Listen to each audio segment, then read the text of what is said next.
Reka nongere ndabahereze ikaze mwebwe mwese abanywanyi b'ibiganiro byacu abatwumviriza nga kuri nobonesha kure ya channel yanyu ya Burundi News TV.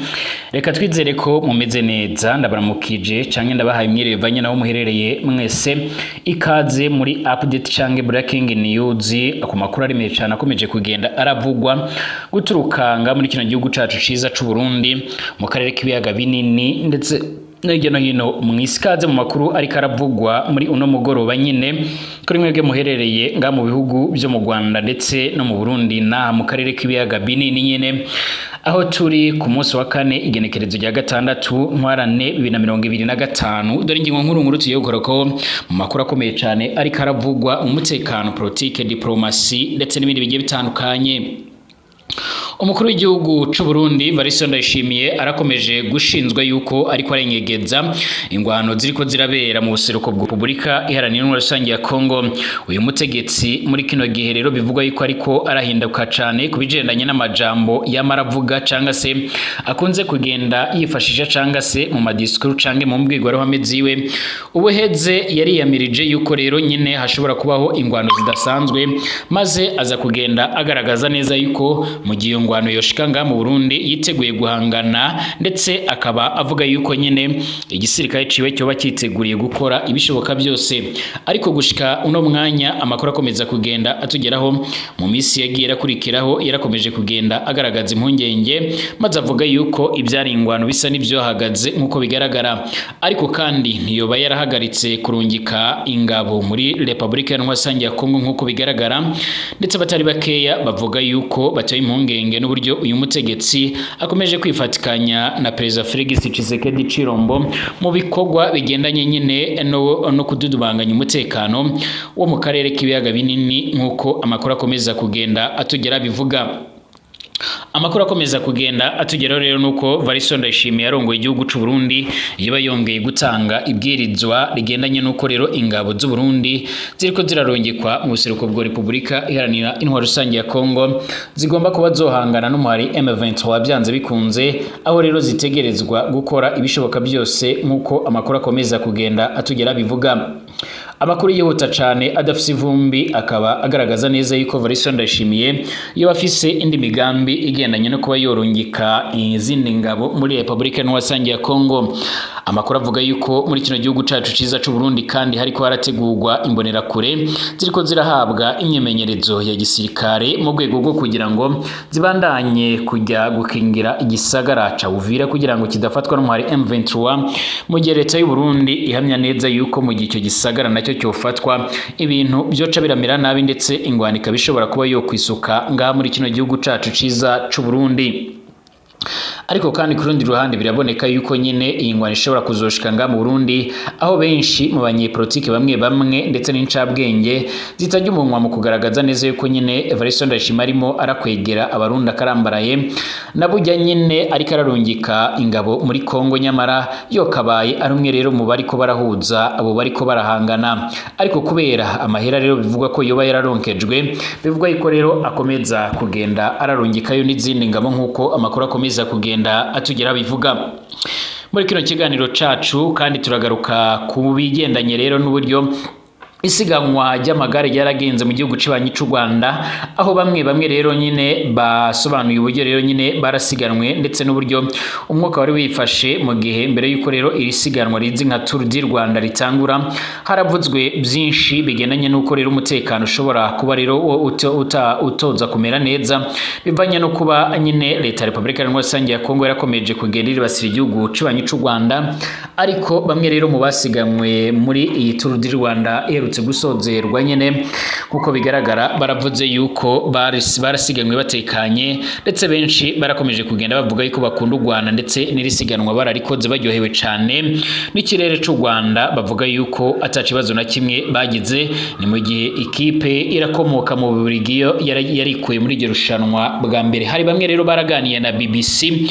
Ikaze kuri mwebwe mwese, mwiriwe neza mwese abadukurikira ndetse n'abatwumviriza nga kuri Burundi News TV kumbonesha kure imwe ndende ibandanya kubashikiriza amakuru aremere cyane, amakuru avugwa mu bigendanye n'umutekano, politike, diplomasi ndetse n'ibindi bigiye bitandukanye. Ikaze kuri mwebwe mwese mutwumviriza, kubatwumviriza muri ngaha mu gihugu cacu ciza c'u Burundi, abari mu gisagara ca Bujumbura ndetse no mu bice bimwe na bimwe bigiye bitandukanye, abari mu makaritsiye no mu mavira amwe namwe, abari ku mugabane w'Uburaya, Aziya, Australia, Amerika n'ahandi hose, abari mu karere k'ibiyaga binini, mwese ndabifuriza kumererwa neza cane ndetse ndabifuriza gukomeza kugira ibihe byiza cane.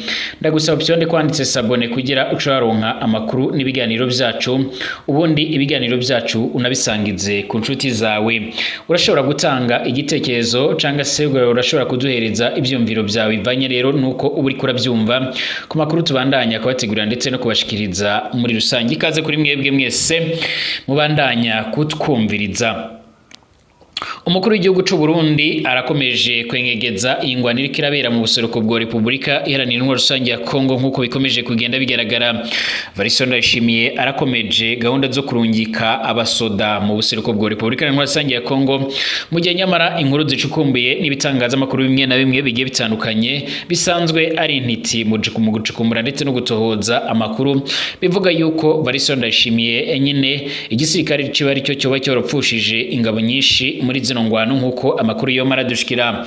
Nyamara Variston Ndayishimiye ntajya araraya nyine ingene ariko arakwegera abarundi akarambaraye, akaba akomeje gahunda nyine zo kuba ashaka gukomeza kwenyegeza iyi ngwano. Nyamara Variston Ndayishimiye mbere yuko nyine atangura kwinjira muri gahunda z'uru rugamba, numwe rero mu bari bafise gahunda zo guhuza muri M23 ndetse n'igihugu ca Republika Iharanira Intwaro Rusange ya Kongo. Perezida w'Uburundi canke Variston Ndayishimiye nyiricubahiro Variston canga General Neva nyene arakomeje kwenyegeza iyi ntambara yo mu buseruko bwa Republika Iharanira Intwaro Rusange ya Kongo, aho yohereza abasirikare benshi nyine mu ntara ya Kivu y'Amajyepfo kugira ngo zihangane n'uyu muhari witwaje ibigwanisho wa M23. Ubwo Variston Ndayishimiye aherutse gurana n'abadiplomate canga se abahagarariye amareta yabo mu Burundi, barahagarariye ibihugu byabo nyine nga mu Burundi, igenekerezo rya 2027 Ruhuma 2025 yaratangaje ko ashyigikiye ko rero ingwano yo mu buseruko bwa Republika Iharanira Intwaro Rusange ya Kongo yokemogwa mu nzira y'amahoro, ariko kandi ibikorwa byiwe birahabanye n'aya majambo. Muri bw'iki kiganiro twabashikirije aho rero hari umwe mu bavuze yuko Variston Ndayishimiye ari umuntu yo kwitonderwa cyane nkuko byoma bigaragara, aho bivugwa yuko nyene umuntu agenda arahindagurika canke arahindura amajambo biba birateye impungenge ndetse n'amakenga. Ingabo z'u Burundi zirenga ibihumbi 15 ziramaze koherezwa mu burasirazuba bwa Republika Iharanira Intwaro Rusange ya Kongo, harashingiwe ku masezerano Variston Ndayishimiye yaragiranye na Felix Tshisekedi muri Kanama 2023 yo kwifatikanya mu kurwanya umuhari M23. Variston Ndayishimiye yarahawe kandi ishimwe nkuko byoma bigaragara binavugwa n'ibimenyesha makuru bigiye bitandukanye, agashimwe kangana ni miliyoni 2 z'amadolari ya Amerika mu nyuma yo gusinya aya masezerano. Buri musirikare w'u Burundi ari kuri urugamba nyine yaragombaga kujya yishugwa amadolari ibihumbi bishika kuri 5 buri kwezi, gusa byararangiye umutorero yishuwe amadolari 70, ofisiye yishugwa amadolari 100 nkuko bikomeza kugaragara. Amagana y'abasirikare b'u Burundi bariciwe muri Kivu mu ntara ya Kivu y'Amajyaruguru mu mwaka uheze, abandi baranse kugwana baca baracyugwa nyine barajyanwa mu bushoboke butandukanye, harimo n'abahungiye mu bihugu by'ababanyi nkuko byoma bigaragara. Amakuru avuga yuko kandi hari bamwe rero bamaze kugenda barishikana ku mari M23 mu nyuma yo kubona yuko nyine kugwanira nyine igisirikare c'u Burundi nyine atacyo byo bagezaho. Mu kwezi kwa mbere cyangwa se muri 2025 gusa abasirikare 48 baranze kujya kugwana mu buseruko bwa Republika Iharanira Intwaro Rusange ya Kongo, barafungirwa ahantu hibanga bashinzwe rero kwigomeka canke gusuzugura inzego nkuru z'igihugu nkuko byoma bigaragara. Abasirikare benshi mu Burundi barapfuye muri Gashyantare 2025, ubwo rero nyine Variston Ndayishimiye yoherezaga huti nyine abarenga 600 kugira ngo basimbure abari bamaze gutsindwa. Icyo gihe rero harapfuye cyangwa se acararakomereka abarenga 50% muri abo ngabo nkuko byoma bigaragara.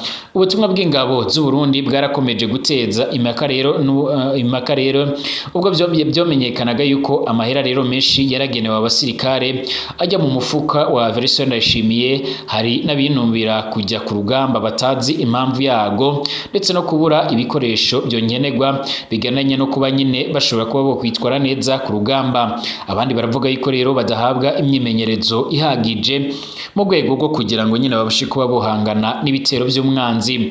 Bamwe mu bo mu ngabo z'u Burundi ntibumva rero ukuntu bakomeza kugaba ibitero kuri M23 bonyine, mu gihe ingabo za RDC n'imihari igize ihuriro ry'abazarendo bo badashaka kugwana. Abayobozi bakuru rero muri guverinoma nabo rero ntibumva impamvu abasirikare babo bakomeza gupfira muri iyo ngwano. Ni mu gihe rero bivugwa yuko rero icuka cibi cotanguye kwibonekeza nyine mu ndongozi nkuru z'iki gihugu cacu c'u Burundi, mu gihe cyari gisanzwe kirafise n'ibindi bibazo bimwe na bimwe bigaragara. Evariste Ndayishimiye yarirengagije kandi ibi byose arakomeza kurungika abasirikare muri Kivu y'Amajyepfo kugira ngo bakure rero M23 mu bice yarafashe, na cane mu mujyi wa Bukavu ndetse no ku kibuga c'indege cya Kavumo.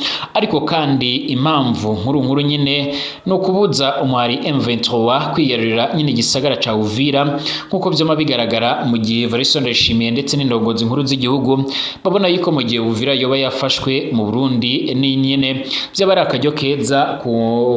akajyo keza nyine kuri bamwe nyine bashobora kuba bogaba ibitero mu Burundi. Murazi yuko muri Kongo nyine muri Kivu y'Amajyepfo hari umuhari wa Rugitabo usanzwe uragwanya ubutegetsi bw'u Burundi, ariko kandi murazi ingene ibintu byo byifashe, mu gihe kandi nyine hari n'indi mihari itatu yerutse gushira itangaza habona ivuga yuko yoba yaramaze kwifatikanya mu rugamba rwo guhangana n'ubutegetsi bwo Gitega nkuko byoma bigaragara. Kohereza abasirikare canke kurungika abasirikare muri RDC ntibigamije gusa gushaka inyungu rero bwite kwa Evariste Ndayishimiye, ahubwo biranashimangira ingengabitekerezo yo kwanga abatutsi ahuriyeho nyine na Tshisekedi ndetse n'umuhari w'iterabwoba FDLR waragize uruhara mu ihonyabwoko ryarakorewe abatutsi mu Rwanda mu mwaka w'1994. Amakuru kandi ariko arava mu b'imbere mu gisirikare cy'u Burundi anavuga yuko ibi bigaragarira nyine mu gutoranya abasirikare bajyanwa nyine muri iyo ngwano nkuko bigaragara. Amakuru busanzwe agaragaza ndetse akanavuga yuko nyine ubusanzwe intwazangabo mu gisirikare cy'u Burundi yarasiguye yuko nyine kugira ngo abasirikare bajye ku mirongo y'imbere ku rugamba barashobora gutoranywa hatitawe nyine ku moko canga se nyine kuko yoba ameze, ahubwo barafata ibatayo bagafata nyine canga kompanyi bagaca barayirungika mu butumwa kandi bagaca barayitegura neza bakayigaragariza aho igiye ndetse no mu bindi bikorwa bimwe na bimwe bigiye bitandukanye. Amakuru akomeza kugenda aravugwa akavuga yuko rero ibingi batari ko bimeze, kuko rero abarungikwa muri Kongo benshi biganjemo abatutsi, yaba Evariste Ndayishimiye canke Félix Tshisekedi ndetse na FDLR bumva yuko nyine ari umuhari ugizwe n'abatutsi gusa, babishingiye ahanini rero ku kuba bagwanira abanyekongo b'abatutsi bamaze imyaka myinshi baratotezwa muri Kongo. Igenekerezo rya 2023 Ruhuma 2025 nibwo rero abasirikare bagize indi brigade barorungitswe mu cibaya cya Rusizi kiri hagati y'uruhererekane rw'imisozi ya Mitumba n'uruzi rwa Rusizi rutandukanya RDC ndetse n'u Rwanda n'igihugu cibanyi c'u Burundi. Abasirikare b'u Burundi bari muri territoire ya Uvira muri Kivu y'Amajyepfo baburiwe ko rero n'ubundi uzagerageza kwambuka uruzi rwa Rusizi asubira mu gihugu ciwe nyine azoraswa nk'undi mwanzi wese nkuko amakuru agiye atugera bivuga.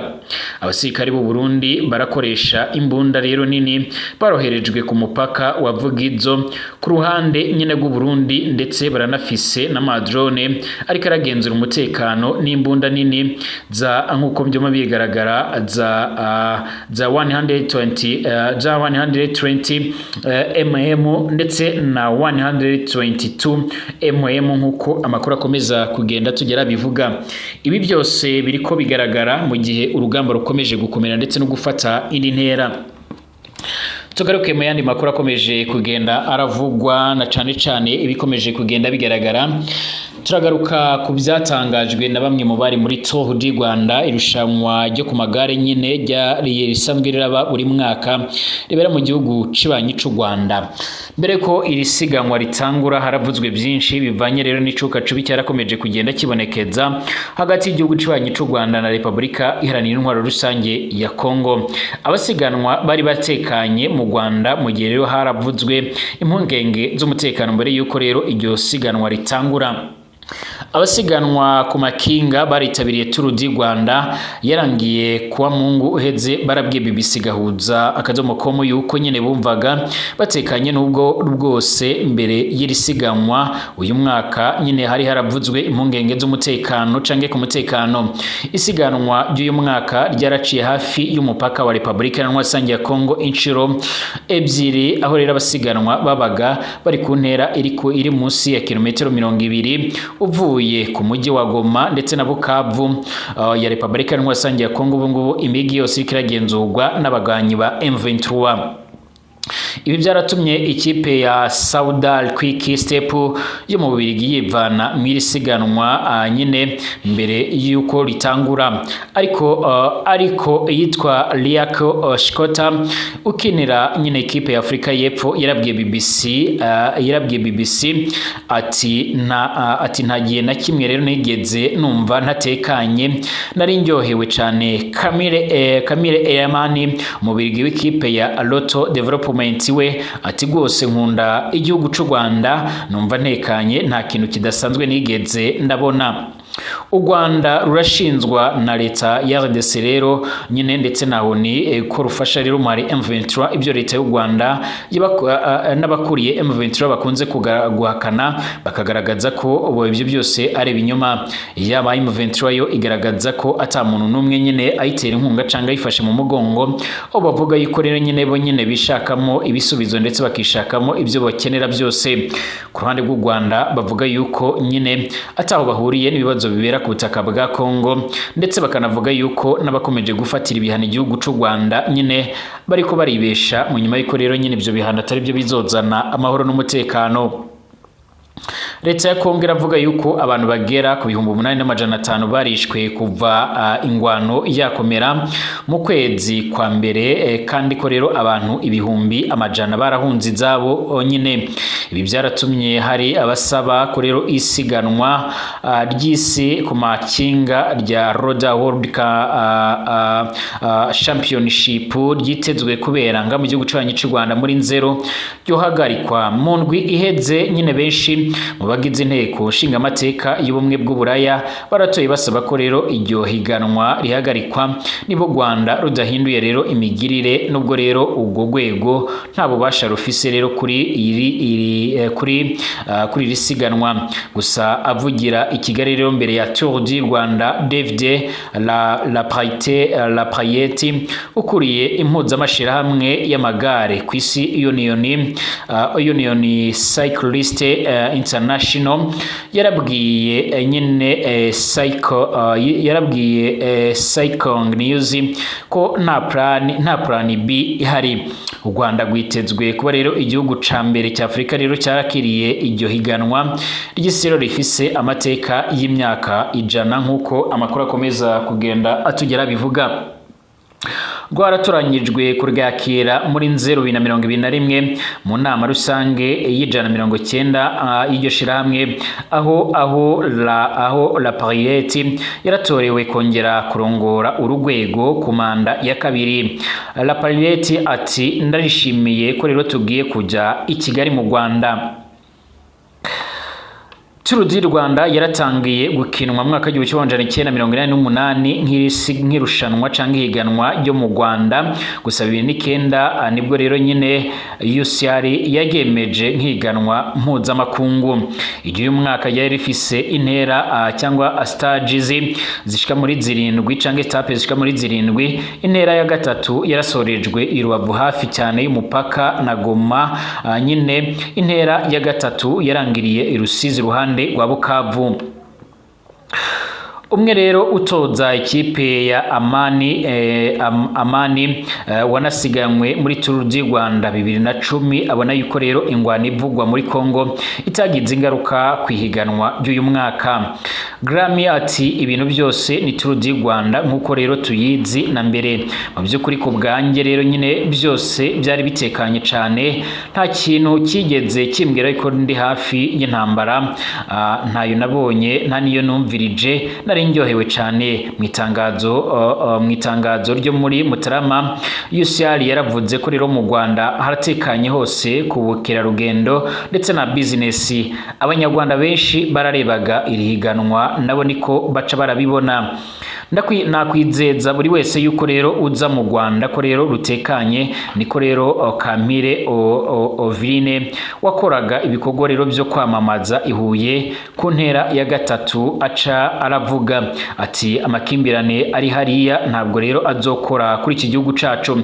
Hakizimana uratuye Kigali yarabwiye BBC Gahuza.com ati kuri twe biriya ni amakuru y'amahanga, turafise uburenganzira bwo kurinda imbibi zacu kandi nkuko rero ubibona hano ibintu byose ni bisanzwe biratekanye cyane. Abakuriye iri higanwa baravuga yuko rero abasiganwa mu muhanda muri uyu mwaka nyine bari barinzwe n'abapolisi 38, moto 10 n'imodoka enye rero za polisi. Musa Kaberika wari ujejwe umutekano w'inzira mu higanwa ati muri rusange umutekano wifashe neza 100%. I Rubavu ni Rusizi nta bibazo na bitoya byari bihari.